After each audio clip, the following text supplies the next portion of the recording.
Namaskar.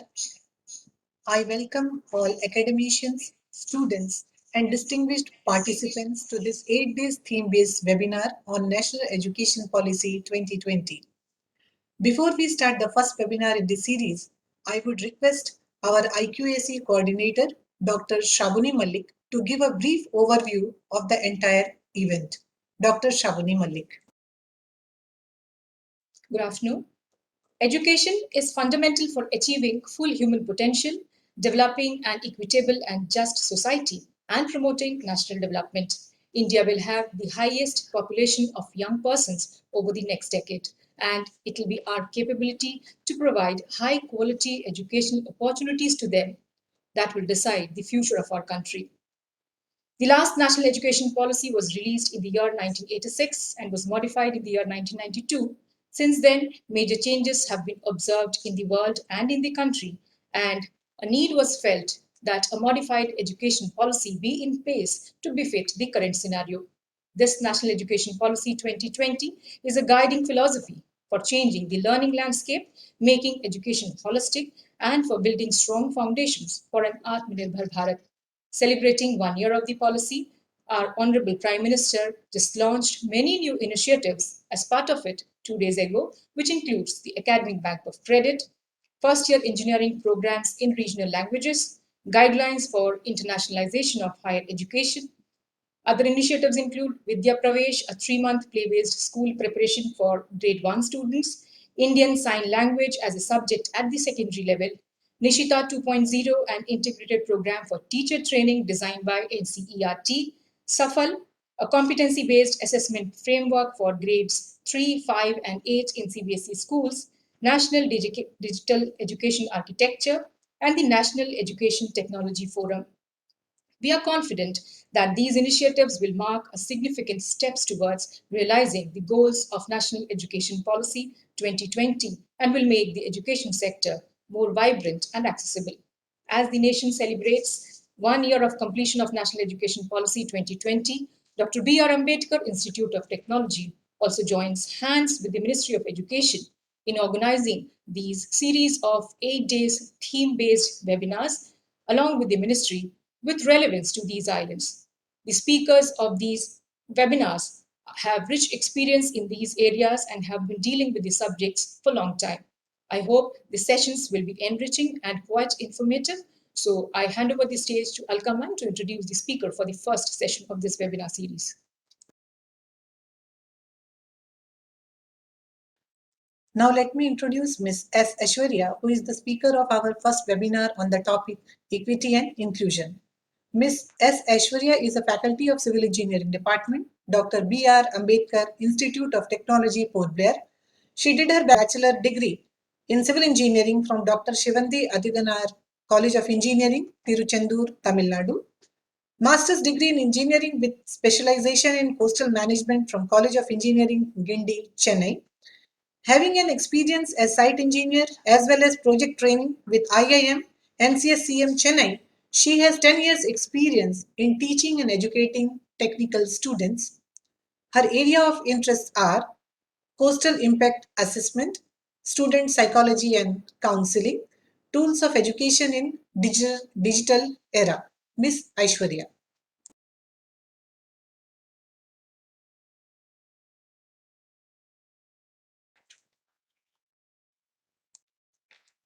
Very good afternoon, all. I thank our IQAC coordinator for giving me this opportunity to speak on the first theme of NEP 2020 initiatives, equity and inclusion. First, let us have an overview of NEP and how the concept of equity and inclusion had curved into this. So it goes back to 2015 when in the Agenda 2030 for Sustainable Development Goals, under the goal number 4, it was planned to guarantee comprehensive and impartial quality training and advance deep-rooted learning opportunities for all. And based on this, our nation India had made a new education policy emphasizing that every citizen has the opportunity to dream, thrive, and contribute to the nation. And it is also their right to have a proper education, to have an inclusive culture wherein their creativity will be developed and help them in achieving an inclusive society. So now let's get into the presentation.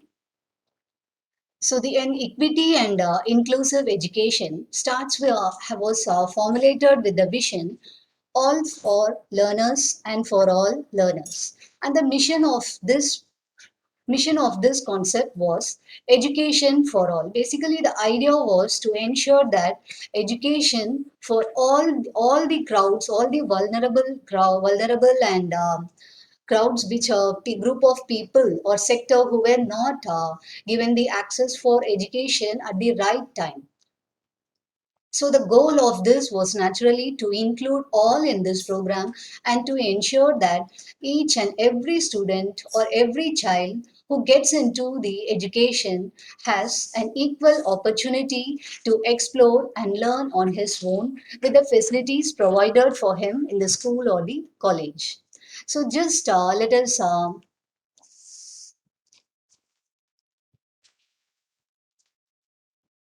just to start with, so if we see the picture in this, so this is the most common picture which is used for equity, and in reality, this is the condition. One gets more than that is needed, while the other gets less than that is needed. Thus, a huge disparity is created when a child enters into the education.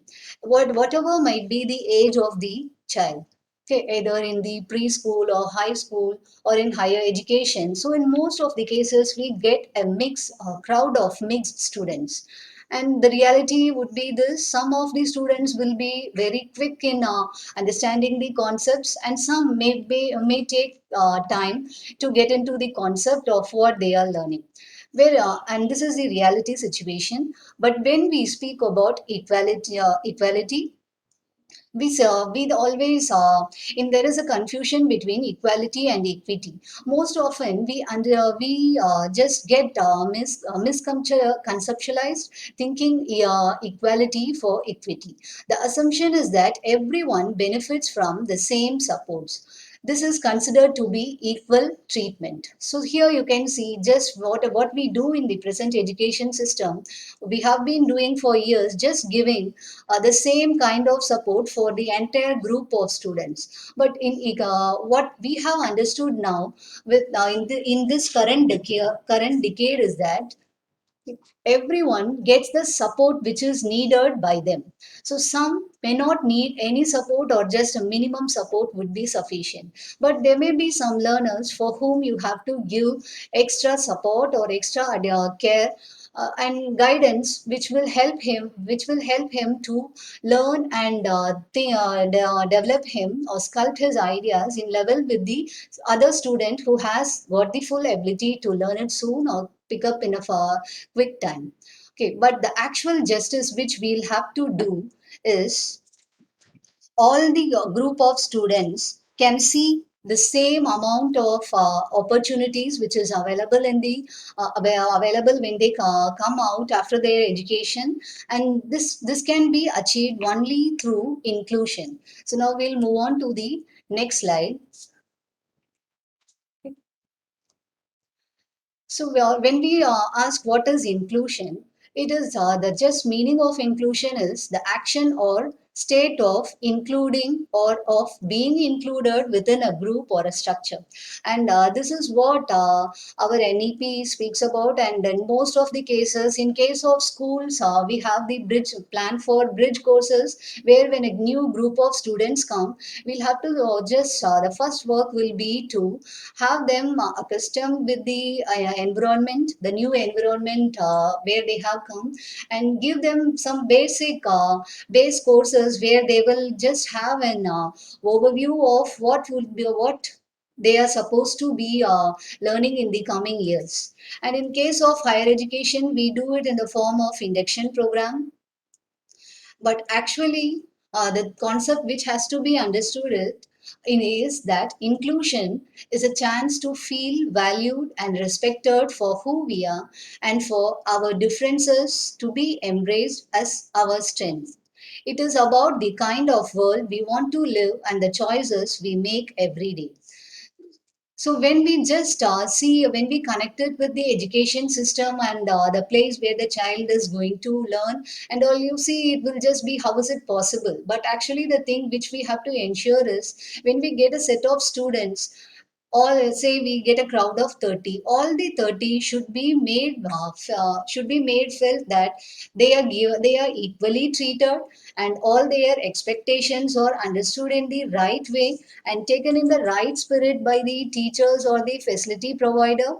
And but over these set of students, they are going to travel with us for few years for some good hours of duration, and by the time they go away from us, that is after educating and all, we have to make them we should equip them to cater the market demands, or they have to be just independent and confident to start a new life for them, based on the education what they have received in their school or in the colleges. So the concept of inclusion is just to promote belonging, purpose, and well-being among the set of students who come to the college or the school.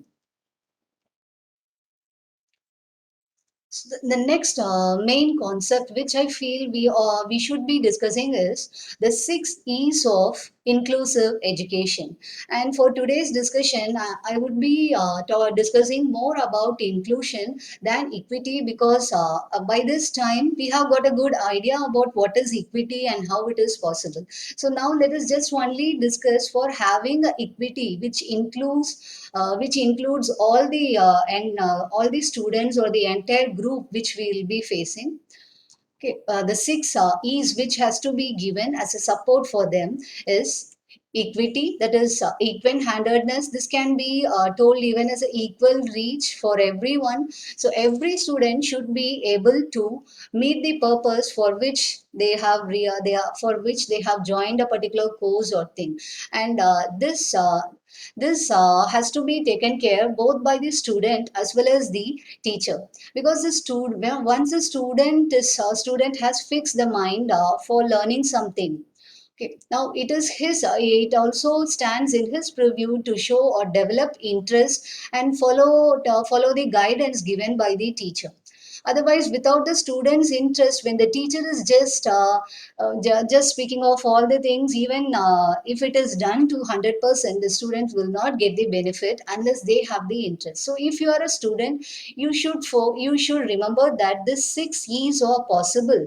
You can harvest this to the maximum from your teacher only when you have the actual spirit of interest in learning the education and gaining maximum from the facility provider to you. And the next one is equal access. So this equal access should be available for all students in all means. So suppose say when it is a school or a college, so equal importance should be given both for the curricular and co-curricular activity. And when this is done, there should not be any restriction saying that only set of group can go for this or anything. So it is up to the management to take care that equal access is given to all the students to explore the area in which they want to participate and learn. And the next one is equal opportunity.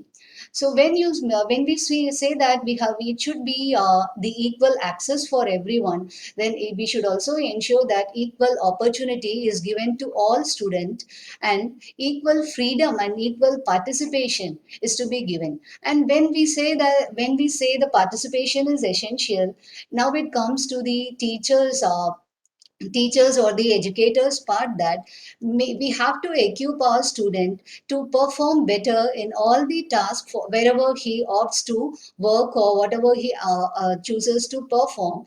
We have to equip him, give him all the skills that is required. For example, say if in case of civil engineering, we can say that now in the present situation, most of the works are going in digital, and the survey is slowly getting transformed completely on the basis of GIS and GNISs. Now then, though it might not be the part in the curriculum to have such courses, but if the teacher is interested, we can of course include this in their timetable, or find some time to give at least a minimum of 2 weeks or 3 weeks training for the students in the set topics, so that they have the idea of what is going around in their field of engineering, and how they can just develop it so that they get a good job opportunities when they go out of the college.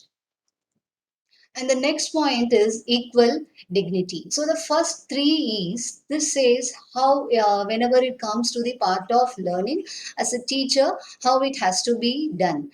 And the next three E's, if you see, it is all about the general, that how one should be treated.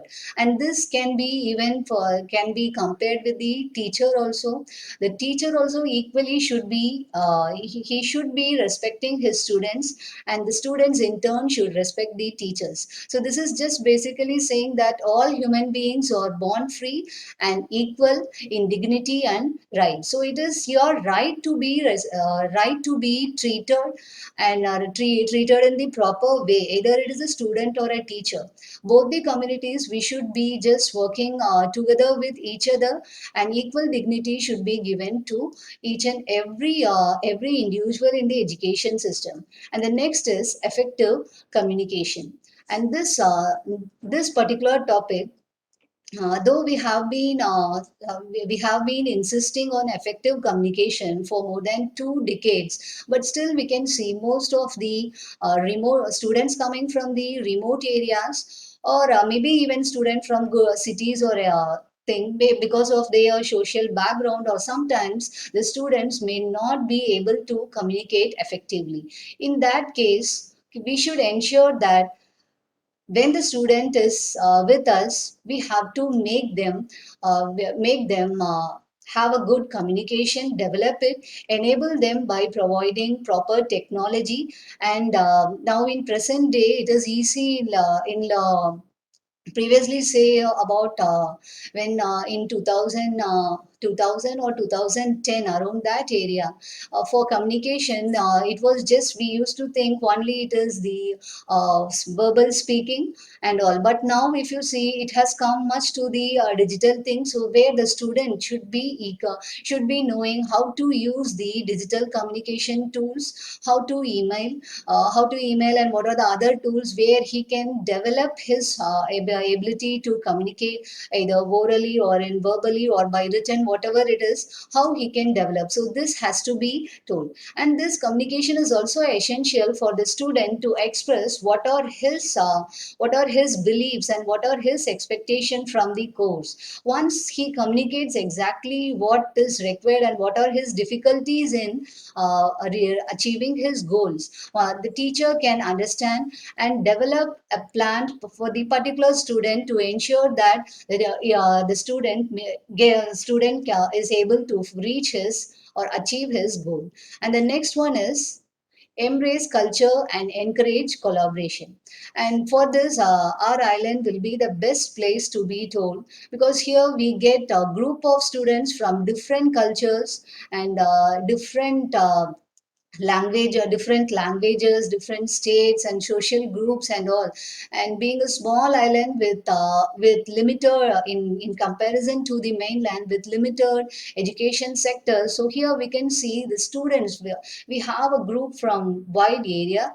And what happens in this is, you cannot have a particular plan, or we cannot expect a student to understand whatever is taught to him, because the student may not be knowing the language in which we speak, or maybe he has some difficulties, and or maybe he has a better idea about the particular topic, but is not able to express it because of the difference in the gap in the cultural and the social group. So for this has to be eliminated, and for elimination, the best thing which can be done is to encourage collaborations. We can make small communities within the schools or colleges, where a group set of students can be made as a group based based on some common interest, and then we can just help them explore and learn together as a group of friends, and achieve, all of them would be able to achieve whatever they wish to wish to learn at the end of completing the course.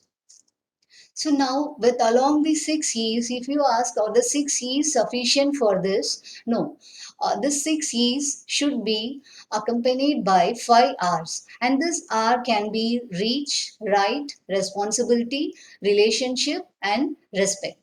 So this reach is somehow the same as equity or equal handedness, where the education which we are talking about should be in easy reach for all groups of the students or the teacher.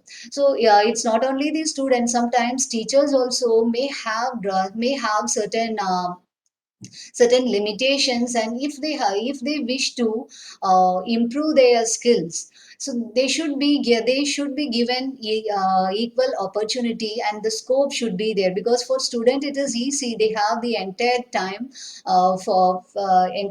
to devote to fulfill their needs, that is in terms of education and all. But when it comes to teacher, this is not possible. So in this NEP, the in terms of equity, plans have been made both for the students as well as the teachers. So teachers also have many online courses wherein they can reach and improve, and maybe student specific that is trainings are given to identify and develop student centric plans to help in proper implementation of NEP.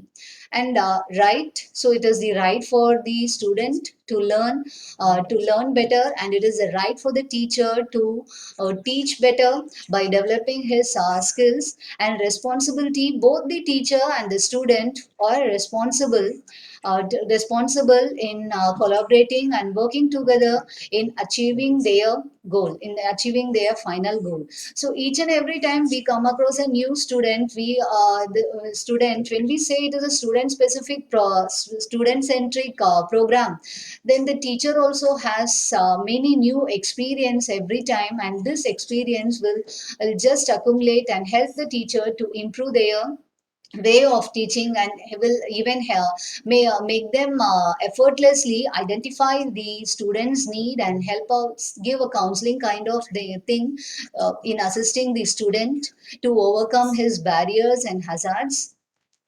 And relationship, the part of relationship, I'll be speaking this in the last slide. And respect, already we have told, okay, it is a right to be respected. So respect all, irrespective of gender, age, okay, or whatever may be the criteria, all the human beings should be respected. So now I'll move on to the next theme, the gender equity. And we can even call that the purpose of NEP framework, particularly in the context of the NEP initiatives, which was launched 2 days back. Okay, it was just saying that, as in 2015, when the concept of this was started, our goals were different: to have a good number of education, to have good number of students entering into the education sector, and good quality of education, training, a good training for teachers. And now we can see in this last few years, almost a good number of this has been achieved. But if we see what are the limitations, the limitation was that there are certain fields where we couldn't achieve the number in a very attractive way. And for this, what has been done is certain points have been spoken by most of the academicians in our country, saying that the area which has to be developed, and that one main area is gender equity. So when we say gender equity, it is just not the girls and the boys, or the men and the women in the workplace, a male or the female teacher. The actual thing says that initially our government had the tough task of saying, when we say education for all and the goal is to educate all people from remote areas, and both the remote areas and villages where girl children were prohibited from education should be given education. And now we can say by 2020 somehow this goal has been achieved in a better number. Most of the villages across the country now has got a good enrollment ratio for education.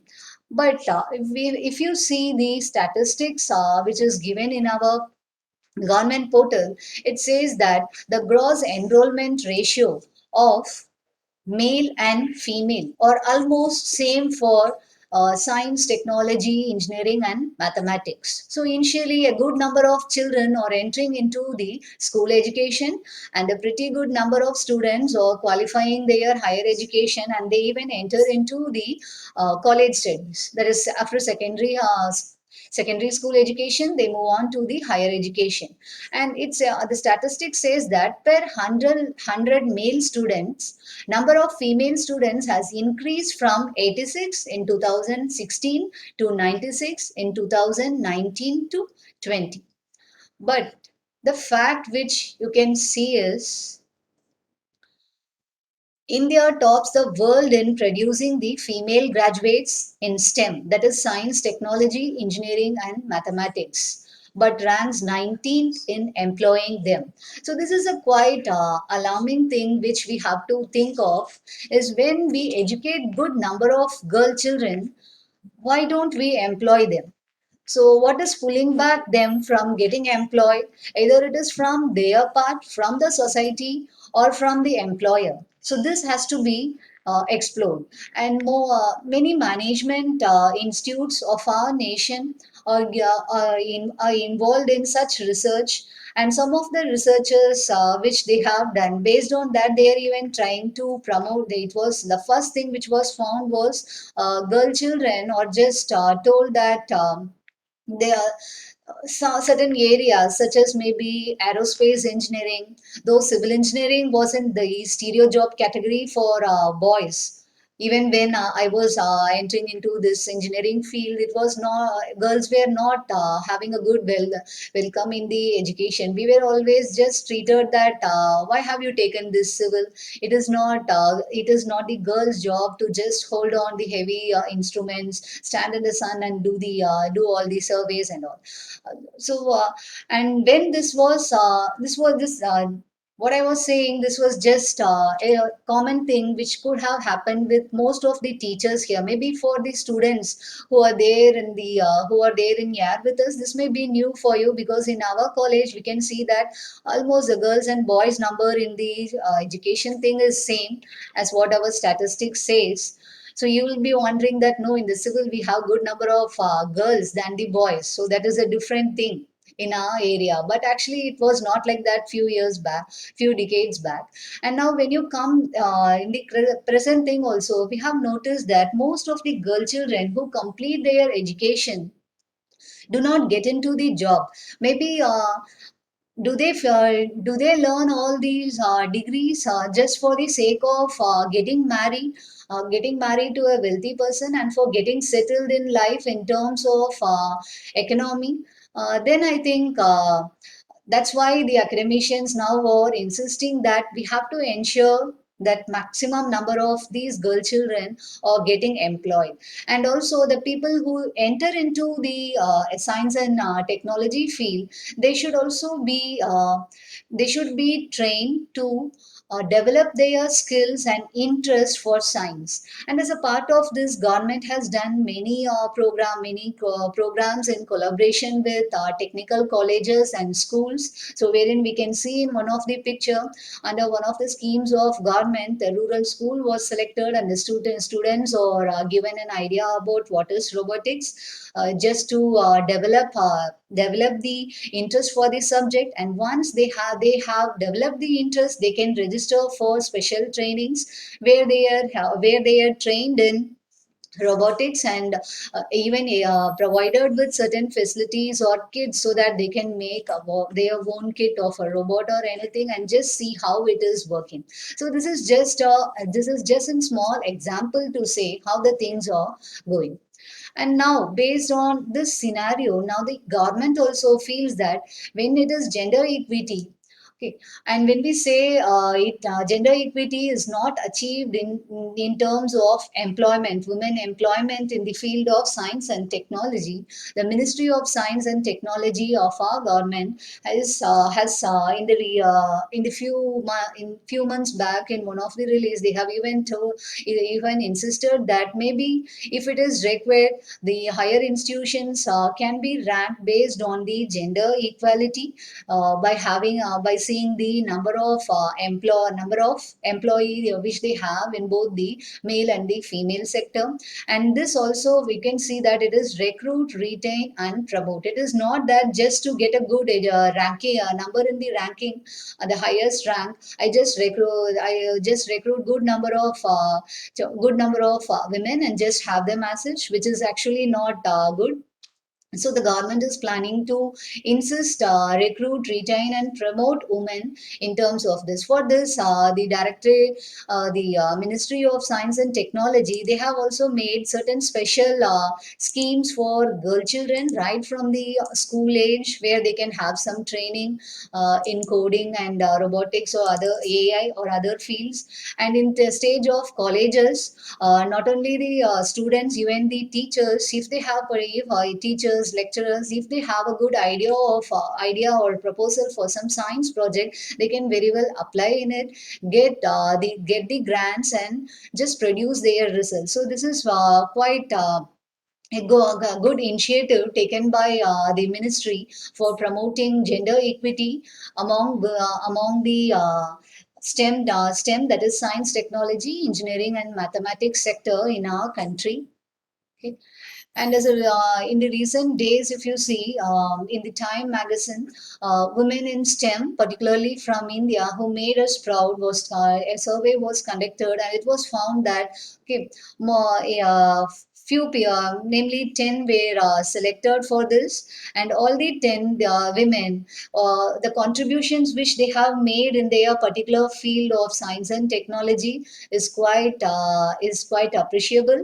And if you see what was the driving force for them to do this, was just nothing but just to prove themselves against the group of people who always, though they are in the high ranks, maybe the professor in a good eminent institute or anything, but still always somewhere in their heart, in the deep of their heart, they always felt that maybe there could be gender inequity, and somehow I have to overcome this to prove my interest and my knowledge in science. So the such women in science and technology stream should be brought into limelight, and our children should be told about them.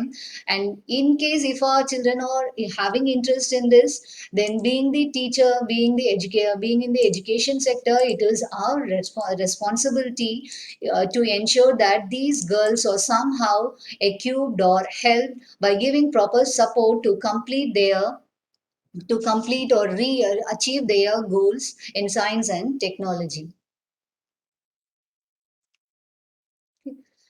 So now again, if we see, when this has been said, for it has been few years, we have been going into we have been doing all the works and things. But now if you see the policy, it all rolls on to 2030. By 2030, the plan was to have scholarship for students, gender inclusions and all.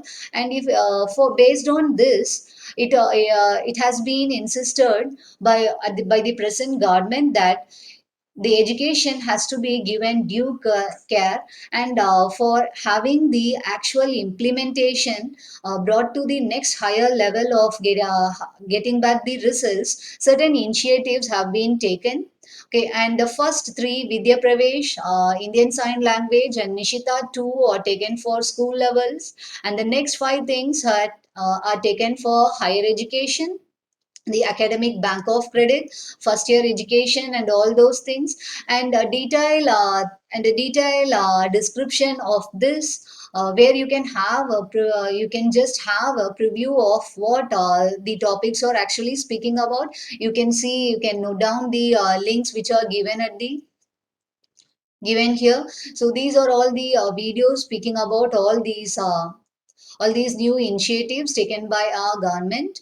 And now what can we do? That is both the student sectors, a group of students and teachers who are there, who are attending this. So my request to all of you is, what we can do is, whatever it is, either you are a student or a teacher, try to be self-reliant. Okay, and when we mean self-reliant, it is be independent. Okay, and explore the things on your own, support each other, have a mutual support. And for this you will have to do a meaningful learning, and the learning should be done at right age and right level. And for this the teacher should be developing proper instruction based assessment to compare, to evaluate the outcome or intended outcome of your students. For this, one model which I have taken is to say you how the two student teacher and their interest would be in conflict. Okay, so if the student and teacher, if both are in a good understanding, the student teacher gives you an assignment, and the student, if he is taking it in the right way, so if their thoughts in the spirit of learning or matching with each other in the same frequency, we'll have a positive outcome, and otherwise we'll have it in the other way. And this again depends upon the extent of engagement which we have to develop in the student by having learning activities which will kindle the joy of learning in student mind. And only if this is done, we can really achieve the next level of NEP in our nation. And at the present scenario, if you see, everything is getting into digital. And if we don't equip our students with the technical knowledge required for present day, then it would be surely impossible uh, for our students to perform as a good employee when they go out for a job, or even as an entrepreneur. They can shine only when they develop themselves to meet the future world and the future demands. And for this, what we have to do is identify, analyze, and facilitate requisite guidance to cater individual needs in physical, academic, and the socio-economic group. So only if this is done, we can achieve what we are talking about. And I would like to just say you a quote given by Dr. APJ Abdul Kalam, the one of the best educationists of our country. The purpose of education is to make good human beings with skill and expertise. And now to all the students and other participants, I request you that both of us, we have to take it to the full spirit and help each other in achieving the goals, and thereby enabling our nation to be one of the supreme power on this earth, by enabling all the students to have equal and right education. Thank you. And okay, now we can have a few minutes to discuss any queries if you have on this topic. I would also like to confess you that the contents of my slides would not have fulfilled to some of your expectations, and maybe you would have expected more, throwing a view proper light about the new initiatives launched 2 days back. I couldn't do I couldn't do much beyond this quick run up. So anyway, I would be happy if you share the queries. You can just share your queries either in the chat box. Just you can note down the mail ID aishnptel16 at gmail.com. So if you have any queries, you can just give a mail. I would be happy, and I promise you that I will get back you with the best of my knowledge in this area, and I'll try to address your queries or your doubts. I also request all participants to join on 2nd August at 3 p.m. for the next session for the topic multidisciplinary and holistic education. So thank you to all participants who have been appreciating today's initiative, and we just promise you that in the coming 7 days, all these speakers will be giving you a better idea, and you'll have a chance to know about all the recent things happening in NEP, which would be helping you.